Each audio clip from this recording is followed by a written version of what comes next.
About a quarter of all Americans have a subprime credit score. Another quarter have no credit score at all. 2 News Oklahoma's Kathy Tatum shows why it costs them big bucks and brings us ways to boost our scores.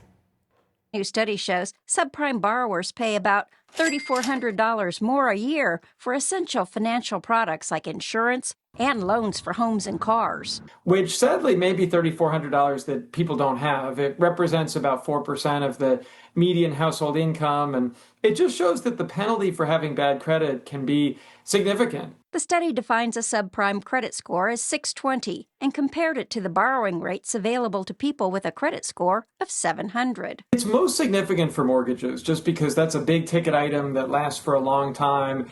Even a quarter point difference on a mortgage rate could potentially be worth tens of thousands of dollars over the life of the loan. If you're getting a 15% auto loan instead of an 8% rate, I mean, that could be $100 a month right there. Insurance companies will look at your credit score when setting rates and assessing risk. The study points out the value of improving your credit score, something Ted Rossman says doesn't happen overnight, but can easily start with simple moves like paying bills on time and keeping your debts like credit card balances low.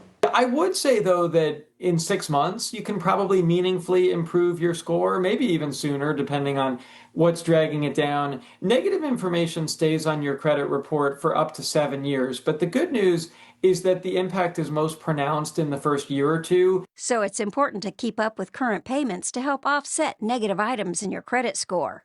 And Rossman also recommends checking your credit reports to make sure they don't contain mistakes that could be dragging down your score. In Tulsa, I'm Kathy Tatum, 2 News Oklahoma.